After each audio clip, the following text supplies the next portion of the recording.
సమూయేలు మొదటి గ్రంథము 1వ అధ్యాయము 17వ వచనం.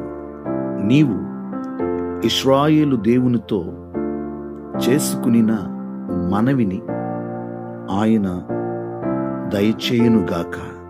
ప్రియులరా, దేవుని వాగ్దాన వాక్యం. హన్న తన యొక్క హృదయాన్ని దేవుని సన్నిధిలో కృమ్మరించినప్పుడు అక్కడున్న ప్రధాన యాజకుడు ఈ వాక్కును పలికి ఉన్నాడు.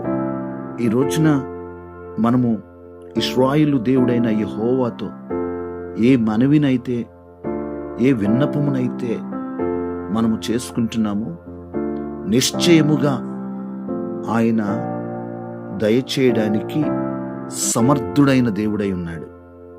నీవు నమ్మినట్లయితే నిశ్చయముగా నీవు జవాబును పొందుకుంటావు. ప్రార్థన. సకల ఆశీర్వాదములకు కారణభూతుడా మా దేవా, మీకు వందనాలు, స్తోత్రాలు. అయ్యా, మీరు హన్నాకు ఇచ్చిన వాగ్దానాన్ని బట్టి ఆమెను మీరు దర్శించారు, జ్ఞాపకం చేసుకుని ఆమెను దర్శించి ఆమె మనవిని ఆలకించి ఆమెకు జవాబిచ్చారు. మీకు వందనాలు, స్తోత్రాలు. ఈ రోజున ఈ వాగ్దాన వాక్యాన్ని మేము నమ్ముచున్నాము. అవును ప్రభువా, నిజముగా మీరు మేము చేసుకునిన మనవిని ఆలకించి దయచేసే దేవుడుగా మీరున్నందుకు వందనాలు. మేము నమ్ముచున్నాం ప్రభువా.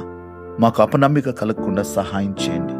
ఈ వాగ్దాన వాక్యం విని ప్రార్థనలో ఏకీభవించిన వారి యొక్క ప్రతి మనవిని మీరు ఆలకించి వారికి దయచేయమని యేసయ్య నామములో ప్రార్థిస్తున్నాము తండ్రి. ఆమేన్.